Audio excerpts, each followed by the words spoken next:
இப்போ உருவான திட்டம் இல்லை. 2021 காலகட்டங்களில் நாங்கள் அந்த முயற்சியை 2021 தேர்தலுக்கு முன்னவே அந்த முயற்சி அண்ணன் எடுத்தாங்க. ஆனால் அது மாதிரி ஒன்று உருவாக்கணும்னு நினச்சாங்க. அப்போ கட்சியோட கட்டமைப்பு, கட்சியோட பொருளாதாரம், அந்த சூழ்நிலையில் அதை செலுத்தவே முடியல, அது கற்பனை பண்ண முடியல. அன்றைய தேதியில் அதோட மதிப்பீடு 100 கோடி கிட்ட சொன்னாங்க. அப்போ கடினம், அந்த ப்ராசஸ் இருக்குல்ல, அப்போ இவ்வளோ கிடையாது. 2021 ஒரு ஊடகம் தேவைப்படுது. ஏன் குறிப்பாக ஊடகம் தேவைப்படுதுன்னா, இதை ஊடக தர்மத்தின்படி, ஊடக அறத்தின்படி எந்த ஊடகமும் சரியான இடத்தை நாம் தமிழர் கட்சிக்கு கொடுக்கணும். இன்றைக்கி ஆகப்பெரிய ஊடகங்கள்லாம் கூட எங்களுக்கு எந்த இதுவை போட்டால் அவங்களுக்கு அதிகமான பார்வைகளை பெறுமோ, வியூஸ் வருமோ, அது போன்ற தேடி, இல்லை ஒருவேளை நாம் தமிழர் கட்சி குறைவை பற்றி யாராவது குறை சொல்லியிருக்கிறாங்க, அதுக்கு அதிக பார்வைகள் பெறும், இல்லை அதுதான் தேவையாக இருக்குது ஆளுங்கட்சிக்கு அப்படின்னா அது போன்ற விஷயங்களை அதிகமாக போடுவது. இப்போ இவர்களுக்கு இவர்கள் ஒரு கோட்பாட்டை வச்சுருக்காங்க. இந்த ஊடகங்களுக்கு ஒரு சிலருக்கு திராவிட கோட்பாடு, சிலருக்கு தேசிய கோட்பாடு, சில பேருக்கு உள்ளூர் முதலாளியை சமாதானப்படுத்தணும், அவருக்கு மஸ்க் அடிக்கணும், சில பேருக்கு மேலே டெல்லி முதலாளிக்கு சொம்படிக்கணும். அப்போ அவங்க தேவைகளுக்கு ஏற்றாற் போல செய்திகளை போடுகிறவர்கள் மறந்து கூட இதை போட மாட்டேன்றாங்க. இது உண்மையிலே கோட்பாட்டு அளவில் இது ஒரு பெரிய விஷயமா இல்லையா? அதை ஏன் பேசுகிறோம்? எங்கேயோ ஒரு நாட்டில், எங்கேயோ ஒரு ருவாண்டாவில், ஒரு உகாண்டாவில் எதனா ஒரு விஷயம், ஒரு முற்போக்கு நடந்தால் பேசுகிறீங்க. இது ஏன் போடலை? இப்போ 100 செய்திகள் இருக்கு. அப்படி ஒரு தேவை, ஒரு நல்ல ஊடகம், ஊடகங்களுக்கு முன்மாதிரியாக இருக்கிற ஒரு ஊடகம் தேவைப்படுது. அது எங்கள் தேசமாக இருக்கும். அது நாம் தமிழ் கட்சி கொள்கைகளையும் பேசும். தமிழ் சார்ந்த பண்பாட்டு நிகழ்வுகள், தமிழ் சார்ந்த இலக்கிய தரவுகள், இலக்கிய மேடைகள், இதையெல்லாம் பேசுவதற்கு, இதையெல்லாம் சொல்லுவதற்கு ஒரு ஊடகம் தேவைப்படும்.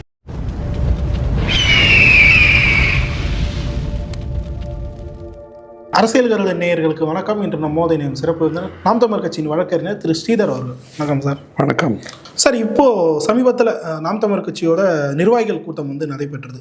அதில் சீமான் அவர்கள் பேசும்போது ஒரு விஷயத்தை சொல்லியிருந்தார். விரைவிலேயே நாம் தமிழர் கட்சிக்கான ஒரு செய்தி நிறுவனத்தை ஆரம்பிக்க போகிறதாகவும், அது பிரம்மாண்டமாக ஒரு டிவி சேனலாக எதிர்காலத்தில் வரும், இப்போதைக்கு வலைவலியாக தொடங்கலாம் அப்படின்ற ஒரு ஐடியாவில் இருக்கிறதா சொல்லியிருக்காரு. எங்கள் தேசம்னு சொல்லிட்டு அதுக்கு பேரும் வச்சுருக்காரு. எதை நோக்கி இது நகருதுன்னு நினைக்கிறீங்க? இல்லை, இது இப்போ உருவான திட்டம் இல்லை. 2021 காலகட்டங்களில் நாங்கள் அந்த முயற்சியை 2021 தேர்தலுக்கு முன்னவே அந்த முயற்சி அண்ணன் எடுத்தாங்க. ஆனால் அது மாதிரி ஒன்று உருவாக்கணும்னு நினச்சாங்க. அப்போ கட்சியோட கட்டமைப்பு, கட்சியோட பொருளாதாரம், அந்த சூழ்நிலையில் அதை செலுத்தவே முடியல, அது கற்பனை பண்ண முடியல. அன்றைய தேதியில் அதோட மதிப்பீடு 100 கோடி கிட்ட சொன்னாங்க. அப்போ கடினம், அந்த ப்ராசஸ் இருக்குல்ல, அப்போ இவ்வளோ கிடையாது. 2021 நம்ம இன்றைக்கி 6 ஆண்டு கடந்துட்டோம். கொரோனாவுக்கு முன்னே அது பெரிய சிக்கலாக இருந்தது. கொரோனா 20க்கு பிறகு இல்லை, சமூக வலைத்தளங்கள் இவ்வளோ எழுச்சி பெறுவதற்கு முன்னாடி தொலைக்காட்சிகள் மட்டுமே நம்பி இருக்க வேண்டியதாக இருந்தது. யூடியூப்பு, இல்லை சமூக ஃபேஸ்புக், ட்விட்டரு, இதற்கெல்லாம் இருந்த தாக்கத்தை விட அன்றைய தேதியில் இந்த மைய ஊடகங்கள் என்று சொல்லப்படுகிற இந்த தொலைக்காட்சிகளுக்கு அதிகமான வாய்ப்பு இருந்தது. அப்போ அப்படி ஒன்று தேவைன்னு போடும்போது அதோட அன்றைக்கி பட்ஜெட் அது கிட்டத்தட்ட 100 கோடி கிட்ட வர போல் அது சூழ்நிலை இருந்தது. அன்றைக்கி அதை பற்றி கற்பனை பண்ண முடியாதுன்னு. ஆனால் இது அப்போ கருவுற்றது தான். அப்போ இப்போவும் கூட நம்மளால் ஆரம்பிச்சிட முடியுமா? அவ்வளோ பெரிய பொருளாதாரன்றது இன்னும் கேள்வியாக தான் இருக்குது. ஆனால் அது ஒரு குறிப்பிட்ட தூரம் நகர்ந்து வந்துட்டோம். நம்மளால் இதை தூக்க முடியுமான்ற சந்தேகம், இதை தூக்கி பார்க்கலாம், இதை தூக்கவே முடியாதுன்னு கைவிட்டுட்டு போகிற இந்த இடையை இப்போ தூக்கலான்ற ஒரு நம்பிக்கை வந்திருக்கு. அப்போ இதை முயற்சி பண்ண முடியும் நம்மளால் அப்படின்ற எண்ணம் இருக்குது. அப்போ அதை நோக்கி வாய்ப்பு இருக்கும்போது அதை பண்ணணும். ஒரு ஊடகம் தேவைப்படுது. ஏன் குறிப்பாக ஊடகம் தேவைப்படுதுன்னா, இதை ஊடக தர்மத்தின்படி, ஊடக அறத்தின்படி எந்த ஊடகமும் சரியான இடத்தை நாம் தமிழர் கட்சிக்கு கொடுக்கல. இன்றைக்கி ஆகப்பெரிய ஊடகங்கள்லாம் கூட எங்களுக்கு எந்த இதுவை போட்டால் அவங்களுக்கு அதிகமான பார்வைகளை பெறுமோ, வியூஸ் வருமோ, அது போன்ற தேடி, இல்லை ஒருவேளை நாம் தமிழர் கட்சி குறைவை பற்றி யாராவது குறை சொல்லியிருக்கிறாங்க, அதுக்கு அதிக பார்வைகள் பெறும்னா, இல்லை அதுதான் தேவையாக இருக்குது ஆளுங்கட்சிக்கு அப்படின்னா அது போன்ற விஷயங்களை அதிகமாக போடுவதும். மற்ற முக்கியமான இப்போ நேர்மையான, ரொம்ப மிகச்சரியாக கோட்பாட்டு அளவில் இந்திய நிலப்பரப்பிலே இல்லாத அளவிற்கு ஒரு கோட்பாட்டை கொண்டு வரணும்னு அதை போட்டு காட்டுறத செய்யலை. ஒரு சின்ன புரிதல், எத்தனை தொலைக்காட்சிகள் இங்கே தமிழகத்துக்குள்ளே இருக்கிற தமிழ் தொலைக்காட்சிகள் அல்லது ஆங்கில ஊடகங்கள், ஆனால் முற்போக்கு பேசுகிற ஊடகங்களில் உலக அளவில் இருக்க சிக்கல்களை பேசுகிற எந்த ஊடகம் நாம் தமிழர் கட்சி உலகத்திலே எங்கேயுமே இல்லை 50% ரிசர்வேஷன் பெண்களுக்குன்றது எந்த கட்சியும் கொடுக்கல. நீங்கள் வரலை கொடுக்கலன்னு அவங்க சொல்கிறாங்க. சரி, நான் உங்கள் வழியே ஒத்துக்கிறேன். நாங்கள் வரல கொடுக்கல, நீங்கள் வர்றீங்க கொடுங்களேன்ற, நீங்கள் வருவீங்கல்ல நீங்கள் கொடுங்களேன்ற. இப்போ பெண்களுக்கு கொடுக்க வேண்டுன்ற எண்ணம் இல்லை. அப்போ ஒரு கட்சி உலகத்தில் எனக்கு தெரிஞ்சு இல்லை, எங்கேயுமே கிடையாது. அப்போ இது ஒரு கோட்பாடு இருக்குது. இந்திய நிலப்பரப்பு உலகத்தில் பூரா அப்படி இல்லைன்னு எத்தனை தொலைக்காட்சிகள் இது ஒரு செய்தியா காணொலியா 21, 24 போட்டது. இப்போ 26 எவ்வளோ பேர் போட போகிறாங்க பார்க்கலாம் நம்ம. இப்போ இவர்கள் ஒரு கோட்பாட்டை வச்சுருக்காங்க. இந்த ஊடகங்களுக்கு ஒரு சிலருக்கு திராவிட கோட்பாடு, சிலருக்கு தேசிய கோட்பாடு, சில பேருக்கு உள்ளூர் முதலாளியை சமாதானப்படுத்தணும், அவருக்கு மஸ்க் அடிக்கணும், சில பேருக்கு மேலே டெல்லி முதலாளிக்கு சொம்படிக்கணும். அப்போ அவங்க தேவைகளுக்கு ஏற்றாற் போல செய்திகளை போடுகிறவர்கள் மறந்து கூட இதை போட மாட்டேன்றாங்க. இது உண்மையிலே கோட்பாட்டு அளவில் இது ஒரு பெரிய விஷயமா இல்லையா? அதை ஏன் பேசுகிறோம்? எங்கேயோ ஒரு நாட்டில், எங்கேயோ ஒரு ருவாண்டாவில், ஒரு உகாண்டாவில் எதனா ஒரு விஷயம், ஒரு முற்போக்கு நடந்தால் பேசுகிறீங்க. இது ஏன் போடலை? இப்போ 100 செய்திகள் இருக்குது. நீங்கள் 2016 வரைக்கும் நீங்கள் தமிழ்நாடு பூரா இந்த மேடைகள் எப்படின்னு நீங்கள் இப்போ நான் சொல்கிறேன் வலைவலியை நீங்கள் தட்டி பாருங்கள். 2016க்கு இருந்த எல்லா மேடைகளுமே மேலே கூரை போட்டிருக்கோம், மேலே வரிசையாக பல பேர் உட்கார்ந்துருப்பாங்க, கீழே மக்கள் பார்வையாளர் உட்கார்ந்துருப்பாங்க. பார்வையாளர் பகுதியில் கூரை இருக்காது. நாம் தமிழர் கட்சி தான் முதல்ல மக்களுக்கு கூரை இல்லை, உன் பேசுகிறவங்க என்னடா கூரை அப்படின்ற முதல் கொள்கையை கொண்டு வந்தது நாம் தமிழர் கட்சி தான். நீங்கள் சரி பார்த்துங்க, இந்தியா பூரா எங்கேயுமே கிடையாது. இந்த விளம்பரம் எடுத்துக்க டான்ஸ் கின்ஸ்லாம் போட்டுருவோம், அவங்களாம் வண்டியில் வச்சுட்டு வரோம் ஓப்பனில். மேடைன்னு அமைச்ச போது கூரை இல்லாத மேடை இன்னைக்கு எல்லாரும் போடுறாங்க. எந்த கட்சியும் எந்த தலைவருக்கும் யாரும் மேடையில் இருக்கும்பொழுது மாலை போடுறது, சால்வை போடுறது கூடாது. இந்த இந்தியாவில் எந்த கட்சியில் இருக்குன்னு சொல்லுங்க. இது பேச வேண்டிய பொருள். இது நீங்கள் பேசி இது ஒரு முன்மாதிரியாக ஆச்சுன்னா எவ்வளோ பெரிய வழிகாட்டுதலாக இருக்கும். எவ்வளோ பேருக்கு இந்த மாலைன்ற பேரில் போய் இந்த மஸ்க் அடிக்கிறது, சொம்படிக்கிறது வழியும், இந்த துண்டு போடுறதுனால என்ன நன்மை வருது? துண்டு சும்மா சுற்றி வருது. ஒரே துண்டு 2 வருஷம் கழிச்சு இன்னொருத்தருக்கு போய் விழுது. அது எவ்வளோ பட்டு துண்டா, சாதாரண துண்டா, சால்வைன்னு சொல்கிறது, அது விலைக்கு ஏற்ற மாதிரி ஆளுக்கு போய் மாறி விழுது. என்ன அதன் மூலமாக கிடைக்குது? அப்படி இல்லை, புத்தகங்கள் கொடுக்குற வழக்கத்தை வச்சுருக்கு நாம் தமிழர் கட்சி. இதை ஏங்க ஒரு செய்தியாக போடலை? இது ஆகப்பெரிய ஒரு புரட்சிகரமான அணுகுமுறையா இல்லையா? எந்த அரசியல் கட்சி தமிழ்நாட்டில் பண்ணி நீங்கள் சொல்லுங்கள். அரசியல் இயக்கம் எதுவும் பண்ணலை. எங்கன்னா ஒரு அரசியல் இல்லாத இயக்கம் பண்ணியிருக்கலாம். ஆனால் ஏன் இது பேச பொருள் ஆகலை? இது பேச வேண்டிய தகவலாக இல்லையா? ஒவ்வொரு நாம் தமிழர் கட்சி அப்படி அந்த இடத்துல போய் நிற்குதுன்னா காவல்துறை உட்கார்ந்துட்டு வேடிக்கை பார்க்கலாங்க. நீங்கள் அந்த அளவுக்கு கட்டுப்பாடாக இருப்பாங்க பசங்க. கூட்டம் போயிட்டே இருக்கும், டாஸ்மாக் காலியாக இருக்குங்க.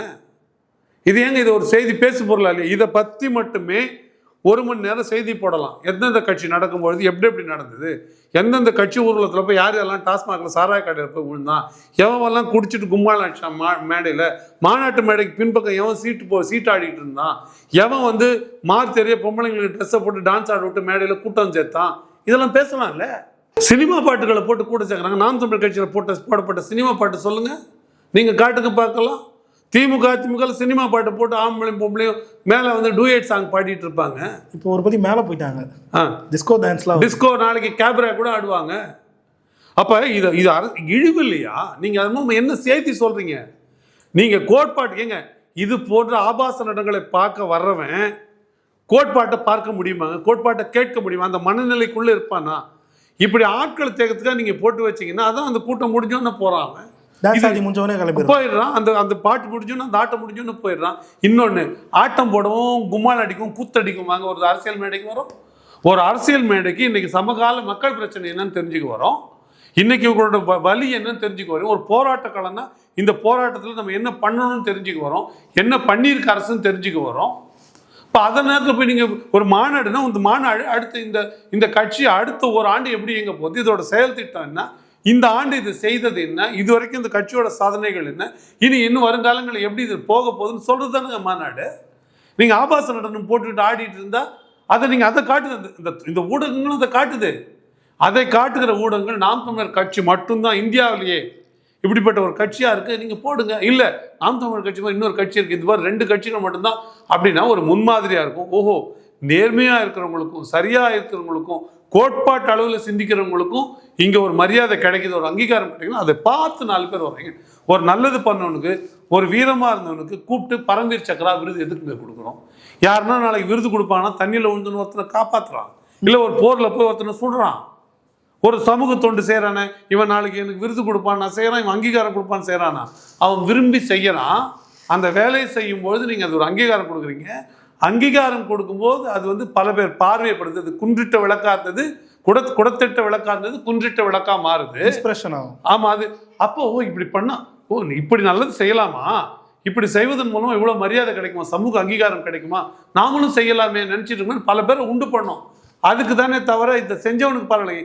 உண்மையாக சமூக சேவை செய்தவன் எவனும், உண்மையாக வீர தீர செயலில் ஏற்பட்ட எவனும் அந்த நேரத்தில் நமக்கு விருது கொடுப்பாங்கன்னு செஞ்சானா, இல்லை விருதை நோக்கி ஒரு உயிரை காப்பாற்ற போனா, ஒரு போராட்டத்துக்கு போயிருப்பானா, அந்த போர் முனையில் நமக்கு இத்தனை பேர் சுட்டா பரம்வீர் சக்ரா கொடுப்பான்னு சுட்டு இருப்பானா? அப்படி இல்லை. ஆனால் அப்படி யார் செய்கிறாங்களோ அவங்க அங்கீகரிக்கப்படும் போது இப்படி செய்யலாம், இப்படி செய்யணும்னு முன்மாதிரி காட்டுது. அப்போ அந்த முன்மாதிரியை நாம் தமிழர் காட்டுதுன்னா ஏன் அதை இந்த ஊடகங்கள் காட்டவில்லைன்னு நான் சொல்கிறேன். இதையெல்லாம் பேசுவதற்கு, இதையெல்லாம் சொல்லுவதற்கு ஒரு ஊடகம் தேவைப்படுது. மக்கள் தொலைக்காட்சி அதில் ஒரு குறிப்பிட்ட தூரம் கடந்து வந்தது. நான் பார்த்து மக்கள் தொலைக்காட்சி ஒரு 5-6 ஆண்டு காலம் சினிமாலாம் போட மாட்டாங்க. அதில் தமிழ் சார்ந்த நன்னன் பேசுவார், தமிழ் சார்ந்த நிகழ்ச்சிகள் பேசக்கூடாது.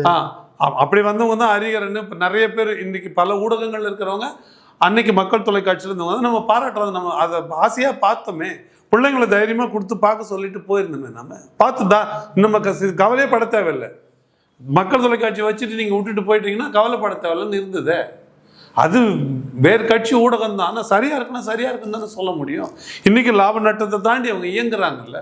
அப்போ அப்படி ஒரு தேவை, ஒரு நல்ல ஊடகம், ஊடகங்களுக்கு முன்மாதிரியாக இருக்கிற ஒரு ஊடகம் தேவைப்படுது. அது வந்து எங்கள் தேசமாக இருக்கும். அது நாம் தமிழ் கட்சி கொள்கைகளையும் பேசும். தமிழ் சார்ந்த பண்பாட்டு நிகழ்வுகள், தமிழ் சார்ந்த இலக்கிய தரவுகள், இலக்கிய மேடைகள், தமிழர் நிலம் சார்ந்தது, தமிழ் மொழி சார்ந்தது எல்லாமே அதில் பேசு பொருளாக இருக்கும். அதில் வந்து மன்றங்கள் இருக்கும். அதில் தரமான படங்கள், நல்ல சிறந்த படங்கள், ஒரு அதாவது சமூகத்திற்கு இதை பார்த்தா அடுத்த கட்டம் இந்த சமூகம் இப்படி தான் போகணும், குடிக்கிறவங்கள, சிகரெட் பிடிக்கிறவங்கள இப்படிலாம் காட்டாமல், எந்த நேரம் கூத்தடிக்கிறவங்க காட்டாமல் நல்ல தரமான ஒரு கலை நிகழ்ச்சிகளை, அது வந்து சினிமாவாக இருந்த தரமான சினிமா, இல்லைன்னா நம்ம பண்பாட்டு நிகழ்ச்சிகள், கிராமப்புற நிகழ்ச்சிகள், கலை, அது வந்து ஒரு ஒரு கேலிப்பொருள் மாதிரி காட்டுறாங்க. தெருக்கூத்தெல்லாம் இப்போ எடுக்கிறாங்கல்ல, அது எடுக்கிற விதமே ரொம்ப ஒரு கேலிப்பொருள், ரொம்ப வறுமையில் நொடிஞ்சு போயிருக்கிற கலை மாதிரி அதை காட்டுறாங்க. ஒரு தவில் வாசிக்கிறது கூட, ஆனால் ஒரு ட்ரம்ஸ் வாசித்தா ஒரு சாதாரண நேரத்தில் காட்டினா கூட ஒரு முண்டாசு ஒன்று கட்டிப்பார், வச்சுப்பார், ஸ்டைலில் 2 மோதிரம் போட்டுப்பார், அப்படி காட்டுறாங்க. அப்போ எல்லாம் மோளம் தான், எல்லாம் இசை தான், எல்லாம் தாளம்தான். ஏன் ஒன்று இப்படியும் ஒன்று அப்படியும் காட்டப்படுதுன்னா, இது போன்ற பண்பாடு சார்ந்த கிராமப்புற கலைகள் சார்ந்த நிகழ்ச்சிகள் அப்படி வந்து எளிமையாக, சாதாரணமாக, இல்லை இன்னும் கூட மலினமாக கூட காட்டப்படுது. அப்போ அதுக்கெல்லாம் ஒரு முற்றுப்புள்ளி வைக்கணும், அதற்கெல்லாம் ஒரு மாற்று வரணும். அந்த நோக்கி நகரப்படும்போது நமக்கு நகரம் தேவைப்படும் போது நமக்கு ஒரு ஊடகம் தேவைப்படுது. அதை கொண்டு வர முயற்சியில் நாம் தமிழர் கட்சிக்கு கொண்டு வந்துடும் உறுதியாக. இறுதியாக ஒரே ஒரு கேள்வி தான் சார்.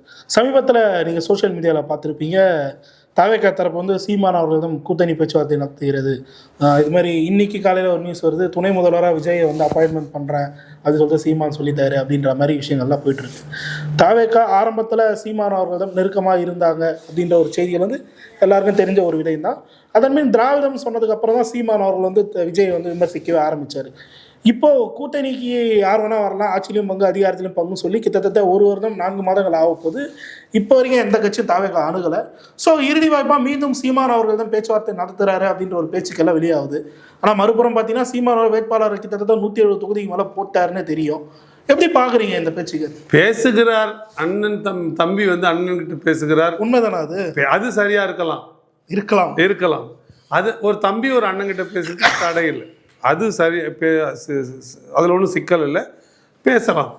ஆனால் அது அரசியல் சார்ந்த பேச்சாக கூட இருக்கலாம். ஆனால் அது கூட்டணி சார்ந்த பேச்சாக இருக்க வேண்டிய தேவையில்லை, அப்படி இருக்க வாய்ப்பு இல்லை. ஏன்னா நீங்கள் சொன்னது போலவே தான் வேட்பாளர்களை அறிவிச்சிட்டோம், நம்ம இன்னும் எந்த நிமிஷம் திராவிடம் தொட்டாங்களோ அப்போ அது சரியாக வராது. இவர் ஆட்சியில் பங்கு அதிகாரத்தில் பங்குன்னு சொல்கிறதுனால யாரும் போய் அவரோட சேர்ந்துக்கல. எல்லோருக்கும் புரியுதில்ல, அவருக்கு தான் புரியல. அவர் தன்னை பற்றி கொண்டு இருக்கிற மதிப்பீடு ரொம்ப அதீதமானது. அது அது அப்படி இருக்கக்கூடாது. உண்மையிலேயே அவ்வளோ பெரிய உயரத்தில் இருக்கிறவங்க கூட சிந்திக்கணும். ஏன்னா உங்ககிட்ட தரவு கிடையாது. எவ்வளோ இடங்களை நம்ம பிடிப்போம் அப்படின்றது, எத்தனை விழுக்காடு வாங்குவோன்றதே நம்மக்கிட்ட தரவு கிடையாது. நாம் விரும்பிக்கலாம். நாம் எவ்வளோ முன்மாதிரிகள் இருக்குது இந்த சமூகத்தில். இந்த அரசியல் வரலாற்றிலே இந்திய நிலப்பரப்பு வெளி நாடுகளில் கூட நடிகர்கள் வந்து கவர்னர்களான செய்திலாம் இருக்குது. அப்போ அதெல்லாம் எவ்வளோ தூரம் ஆய்வு பண்ணி இதில் என்ன தூரம் வாய்ப்பு இருக்குதுன்னு பார்க்கணுமே தவிர, நீங்கள் முதலமைச்சராக உங்கள் ஆசையாக இருக்கலாம், அது முடியணும்ல. 2 கேள்வி. அதுக்கு தகுதியாக இருக்கணும், அது முடியணும். தகுதியாக இருக்குன்னா ஒரு முதலமைச்சருக்கு எவ்வளோ தகுதிகள் தேவை. மக்கள் நலன் சார்ந்த பிரச்சனைகளை எப்படி ஒரு முதலமைச்சர் அறிஞ்சிருக்கணும், இல்லை ஒரு கட்சி தலைவர் அறிஞ்சிருக்கணும். ஒரு சிக்கல் வரும்போது எப்படி கையாளணும், எப்படி பேசணும், எப்படி அதை அணுகணும், ஒரு முடிவை எப்படி எடுக்கணும், அதெல்லாம் அதுக்குள்ளே அடக்கம்ல. எந்த விதத்திலையும் தகுதிப்படுத்தி கொள்ளாமல் இப்போ அவர் இந்த இடத்துக்கு வர்றதுக்கு எத்தனை ஆண்டுகள் பிடிச்சிது? ஒரு நடிகரா இந்த உச்சம் தொடர்றதுக்கு 30 ஆண்டுகள். அவர் பார்த்த தோல்விகள் எத்தனை? பல தோல்விகள். முதல் 10 ஆண்டு விஜய் போனியே ஆகலை. அவர் முதல் நாளே நான் சூப்பர் ஸ்டார் ஆயிடுவேன்னு சொல்லலையே. அவர் தோல்விக்கெல்லாம் வணங்கி தானே போனார், எல்லாருக்குலேயும் இணங்கி தான் போனார். விஜயகாந்த்கிட்டலாம் ரொம்ப விரும்பி கேட்டு மன்றாடி தான் அவருக்கு வாய்ப்பு கொடுத்து அவரை ஒரு ஆளெல்லாம் ஆக்கினாங்க. குணச்சித்திர வேடங்கள்லேருந்து மாற்றி ஒரு எல்லோரும் விரும்பக்கூடிய பெண்கள் விரும்புகிற கதாநாயகனாக மாற்றதான் பல படிநிலைகளில் வளர்ந்தது இல்லை. அப்படிலாம் வளர்ந்து தானே இன்றைக்கி சூப்பர் ஸ்டார். அவரோட சூப்பர் ஸ்டார் அந்தஸ்தை, அவருடைய இன்றைய தேதியோட சினிமா உச்சத்தை யாருன்னா கேள்வி கேட்கறணும்.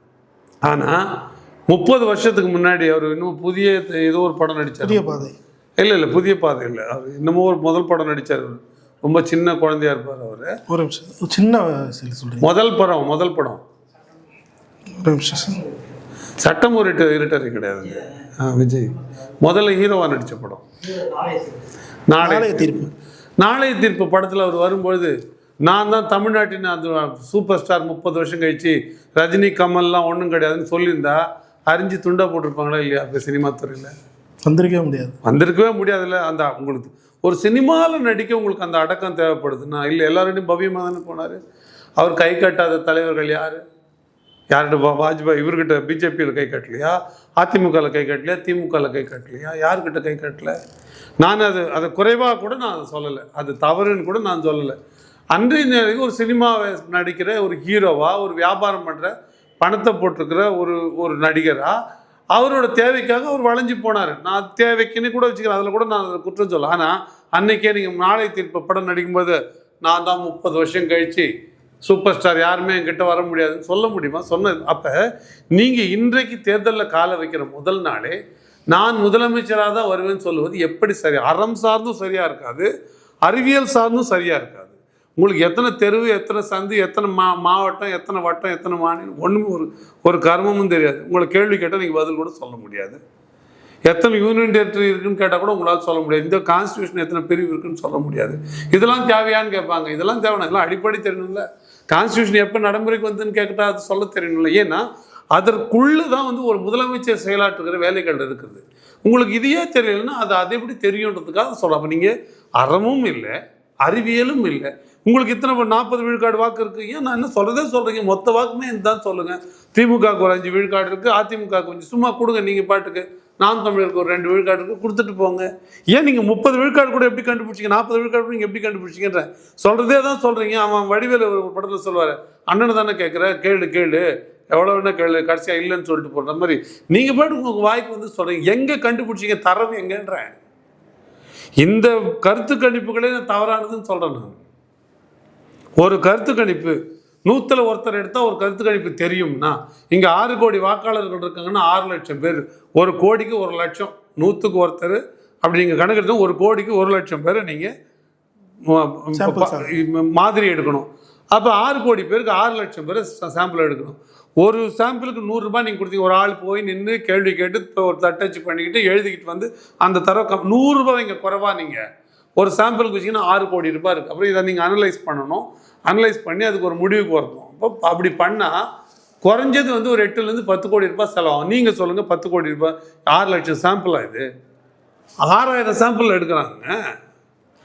ஒரே ஊரில் சாலியர் தெருக்கும் சக்கிலியர் தெருக்கும் வண்ணார் தெருவுக்கும் முதலியார் தெருக்கும் வாக்கு வித்தியாசப்படுங்க, ஊருக்கும் காலனிக்கும் வாக்கு வித்தியாசப்படுங்க.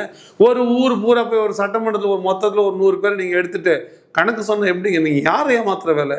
கருத்து கணிப்புகள் அறிவியல் பூர்வமானதே இல்லை. அதெல்லாம் சும்மா ஜோசியம் மாதிரி. ஒன்று என்ன இப்போ இந்த ஜோசியம் சொல்லுவாங்களா, ஆம்பளை பிள்ளை பிறகுமா பொம்பளை பிறகுமா? நான் ஆணாக இருந்தாலும் இருக்கும், பொண்ணாக இருந்தாலும் இருக்கும். ஆண் பிறக்கிறதுக்கு 50 விழுக்காடு வாய்ப்பு இருக்குது, பொம்பளை பிறக்கிறதுக்கு அப்போ 50 விழுக்காடு வாய்ப்பு. இது யாரை ஏமாத்துற வேலை? இது குழந்தை கூட சொல்லுவோம், எல்லாரும் சொல்லலாம் இது. ஆனால் அது ஒரு ஜோசியம் மாதிரி, அது ஒரு பெரிய அறிவு. அப்படி தான் இருக்கும் உலகத்தில்.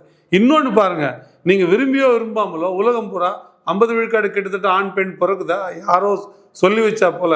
ஒன்றுமே அப்படி 75 விழுக்காடு ஆண் 25 விழுக்காடு பெண் இல்லை. எல்லா உயிரினங்களையும் நீங்கள் பாருங்கள், ஏதோ ஒரு இது இருக்குது, அதில் ஒரு அறிவியல் இருக்குது. நீங்கள் எப்படி அப்படி சொல்ல முடியும்னு நான் கேட்குறேன். நீங்கள் எப்படி இதெல்லாம் இவங்க தேவைக்கு? பாண்டே ஒரு இன்டர்வியூவில் ஒரு மாதிரி சொல்லுவார். அவர் அதிமுக பாஜகவோட அதிமுக பயணப்படாத பொழுது விஜய்க்கு தான் அதிக வாக்கு வாங்கியிருக்குது, 40 விழுக்காடு கிட்ட இருக்குன்னு சொன்னார். இப்போ அவரே பாஜகவும் அதிமுகவும் இணைந்த பிறகு 20 விழுக்காடுக்கு வந்துடுச்சு விஜய் இதுன்றார். இங்கே எப்படி அது மாறுது? அப்படியே போன மாதத்துக்கு இன்னும் இப்போ இவங்க சொல்கிற கருத்து கணிப்புகள் பூராவுமே இப்போ எடுக்கப்படுதில்லை. அதிமுக கூடுறதுக்கு முன்னாடி, அதாவது அதிமுகவும் பாஜகவும் இந்த ஒரு பெரிய கூட்டணி ஏற்படுறதுக்கு முன்னாடியே எடுக்கப்பட்டுச்சு. அதெல்லாம் பொங்கலுக்கு முன்னாடி எடுத்து, இது பொங்கலுக்கு பிறகு நடக்கிற ஒரு நிகழ்ச்சி. அப்போ இவர்கள் விருப்பத்திற்கு அதை கொண்டு வராங்களே தவிர உண்மையில் அது அடிப்படை. அதில் இன்னொரு விஷயம் இருந்தது சார். மக்கள் விரும்பும் முதல்வர் வேட்பாளர் அப்படின்ற இடத்துல வந்து சீமானவரும் 13% வந்து இருக்கிறாரு. இதுவே இன்று தேர்தல் நடந்தால் யாருக்கு வாக்களிப்புன்றப்போ அங்கே நாம் தமிழ் 7 தான் ஸ்கோர் பண்ணுறாங்க. இந்த வித்தியாசத்தை எப்படி? அதுவே தவறு. மக்கள் உண்மையிலேயே நீங்கள் யார் முதல்வராக வரணும்னு விரும்புகிறீங்க, வருவாரா இல்லையான்ற கேள்வி இல்லை. விரும்புகிறீங்க அப்படின்னா நாம் தமிழர் சீமானு தான் சொல்லுவாங்க. 100 விழுக்காடு சொல்லலாம், 80 விழுக்காடு சொல்ல, குறைஞ்சது நீங்கள் சொல்லலாம். ஏன்னா அந்த ஆற்றல் இருக்குது, அந்த கேள்வி, அதை புரிந்து கொள்கிற அரசியல் கேப்பபிலிட்டி, புரிந்து கொள்கிற மக்கள் சிக்கல்களை புரிந்து கொள்கிற தன்மை வந்து ஒப்பீட்டு அளவில் அவருக்கு எல்லா தலைவரோட கூட இருக்குது, அதிகமாக இருக்குது. சில பேர் அது ப்ராக்டிக்கல் இல்லைன்றாங்க. இது ப்ராக்டிக்கலாக இல்லையான்றதுல இது தேவையா இல்லைன்றது தான் கேள்வி தான் அண்ணன் அடிக்கடி எழுப்புகிற கேள்வி. இது முடியுமா முடியாதான்றது இல்லை, இது தேவையா இல்லை. எந்த ஒன்றுமே தேவையிலிருந்து பிறந்தது தான் அப்படின்னு தான் சொல்கிறேன். உண்மை தான். Necessity is the mother of invention வாங்க. அப்போ தேவை தான் கண்டுபிடிப்பு உருவாக்க. தேவைன்னா அது அந்த சூழலை வரலாறு உருவாக்க போகுது. அந்த கேள்வி தேவை. இது சரியா இல்லையா? ஏங்க ஊழல் இல்லாத ஆட்சி நடைமுறையில் சாத்தியமே இல்லைங்க அப்படி சொல்லாதீங்க. ஊழல் இல்லாத ஆட்சி தேவையா இல்லையா? ஊழலே இல்லாத 100 விழுக்காடு ஆட்சி எங்கேயும் இல்லை. ஆனால் ஊழலோட 100 விழுக்காடு ஊழலோட ஆட்சி எதுக்குன்னு நான் கேட்குறேன். 100 விழுக்காடு ஊழல் தான் இருக்குது. நீங்கள் ஒரே ஒரு துறையில் கொண்டீங்க, ஒரு துறையில் காசு கொடுக்காம ஒரு வேலை நீங்கள் எந்த துறை வேணால் எடுத்துக்கங்க. நீங்கள் ஒரே ஒரு துறையில் நீங்கள் பணம் கொடுக்காமல் ஒரு வேலையை செய்துவிட முடியும் என்றால், உங்களால் இந்த அரசுக்குள்ளே இயங்கி ஒரு 10 காசு கொடுக்காம ஒரு வேலையை செஞ்சு முடியும்னு சொல்லிடுங்க. அரசியலில் வேண்டாங்க, நாம் தமிழ் கட்சியை மூட்டி போயிடும். ஒரு துறையில், நான் எல்லா துறையிலும் சொல்ல, ஒரே ஒரு துறையில் கூட நீங்கள் அப்படி சொல்ல முடியாது. அவ்வளோ கட்டு இருக்குது. அப்போ நீங்கள் ஊழலை ஒழிக்கணும்னு பேசணும், அதெல்லாம் சாத்தியம் இல்லைங்க. அது எப்படிங்க? வாய்ப்பு இல்லைங்க. அது முடியாது தான் நான் சீமான் பேசுவார் அப்படின்றது எப்படி சரியானதாக இருக்கும்? வாக்கு கொடுக்க சவுக்கு சங்கர் பேசுகிறாங்க, காசு கொடுக்குறது இவங்கெல்லாம் காசு கொடுப்பாங்க, கொடுத்தாலும் தீரணும், கொடுக்காம எப்படி ஜெயிக்க முடியும் அப்படின்னு பேசுகிறாங்க. என்ன இதில் ஜனநாயகம், என்ன ஊழல்? எங்க அவங்க கொடுக்குறாங்க.